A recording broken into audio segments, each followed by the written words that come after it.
Hi everyone, this is Abby and Iva. Are you Iva? We're going to show you guys how to block something you just made. So I just finished up this design that I'm doing for running on yarn. And this is like seriously incredible. I don't know if you guys can get a good look at all the different colors in there, but seriously. And when I was done, of course, there's curling here on the ends of each row. So we're going to show you how to block something you've finished. And Iva's going to help me with all the pins. So we're going to turn the camera quick so you guys can see what's going on the table. But just to show you my equipment, we have, of course, T-pins, which are very important for blocking. And my blocking mats, I did just find them on Amazon, but it's Knitting IQ. Move your head a little bit. I think it's backwards because we're having to do the other face, but yeah, that's what it says, Knitting IQ. I ended up buying 2 packs of them because when I block larger things, I kept running out of space. So I think I have 18 of those square mats, and they fit together. You can make them any shape you need just to fit what you're doing. And I'm going to be using a straight spray bottle this time to block.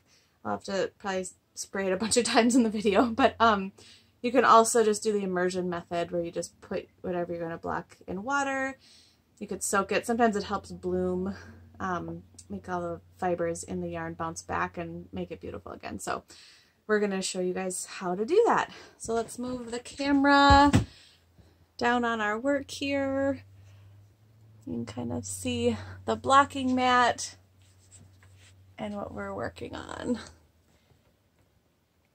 We're like pretty low tech here, right? So we're we're just adjusting the video so you guys could see what we're doing. So I think that's pretty good. You guys can see what's going on. So I don't actually want this to be much longer, so I'm not going to try and block it this direction. I just want to open up the stitches and get this curl to lay flat. Okay, so we'll start on this side, and I'm especially going to focus on the part where it's curly. And give the rest of it a miss. I have a very noisy water bottle. I'm sorry. I'll try and make it, well, I don't know if I can make it quieter.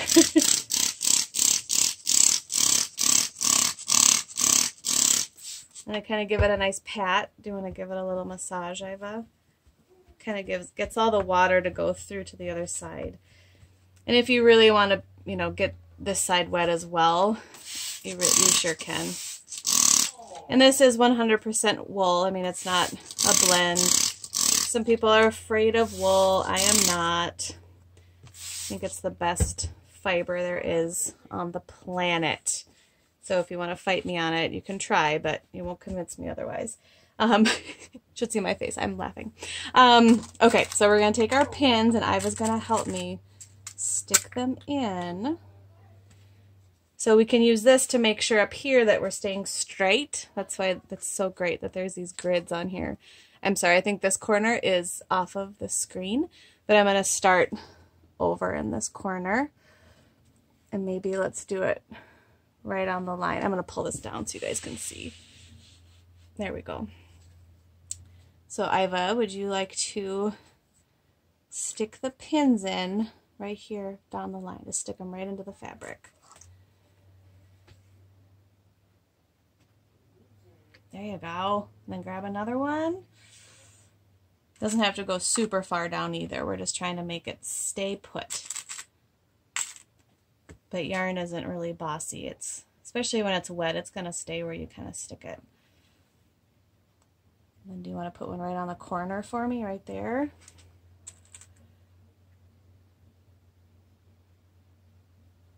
There we go. There's one side. And then we're going to pin at the top. Just so, because we're going to try and pull this down a little bit, just so this doesn't get bigger. Remember I said I didn't want it to go this way. I kind of want it to come this way and uncurl. So we're just going to put some here at the top. You want to do that, Iva? Maybe on every blue line. Kind of help me stick all these pins. I did? Oh, I think I left it for you. That was like your special blue line you get to do. Thanks for helping me. I'll make the video go faster. So some of these parts, I wish that I was more techie because I could just fast forward them. But for now, you guys can just watch us stick these on real quick. I'm going to leave those ones down there for you, Iva. You get it in there. Let's make sure we get it kind of into the fabric. I know it's kind of hard. There you go. Awesome. And the first couple times I blocked something, it was really terrifying because it's this beautiful thing you made and you don't want to ruin it, right? You don't want to make it worse. But after I did it, I realized how great it was and how much better the fabric really was after I was done. So I think we've got some of that. We'll pull that down a little bit. We've got one sticking here. And I think for the sake of this video, we probably don't need as many on the top, Iva, as I thought. So we might steal some as we go. Let's just put one here. And then we'll start working here on this curled edge and pulling it down just a little bit. Because I kind of want it to be more longer this way. But I want it to be nice and even. Our mat is all wet from spraying. And of course, I know there's some of you out there who are like professional blocker people. You like do this all the time. And I'm always nervous that people will be like horrified, like how I do something. But I am pretty free-spirited. When I teach crochet classes, I'm like, there's not a super right or wrong way to do a lot of things. It's just figuring it out as you go. So yeah, you could start pinning that, Iva. I'm going to pin this other side so this doesn't pull in a direction we don't want it to go. Here, let's dump those out, and then you can kind of grab from there. I'm going to steal these up here.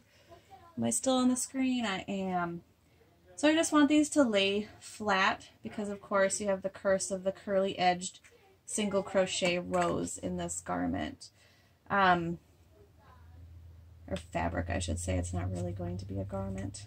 So we're just pulling this down. Let's steal some more over here. And I might have to pull some of those down, Iva, after you're done. But that looks really good. So I kind of uncurled her side, so she's just pulling, kind of putting them where they were. Then you can kind of make sure, like, I don't know, am I on the screen? Sorry about that, everybody. Some of these, you want to make sure not to pull really hard on just like one stitch, so because it will bump out. You want to make sure that this is going to stay nice and straight. And there are wires for that too. Out there, I do have some I bought.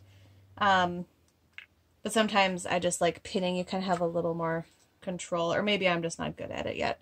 I'll just take one of these, kind of get this. I could add another blocking mat down here to the bottom, and that would really help as well. So I'll let Iva finish her side. You guys can kind of look at this. So there's nothing really left to do except let it dry. And once it dries, it's going to stay in this shape. So that's the best thing about blocking, is that you control now what its shape is going to be, and you're not going to have trouble with curled edges. I haven't put an edging on this or sewn it together yet, but I'll have more control of it because it's going to dry this way. So thanks so much for watching. We'll come back and show you what it looks like when we're all finished, and you'll just be able to see that this curled edge is going to stay just like that. Give it a little love tap, Iva. Say thanks for watching. Bye.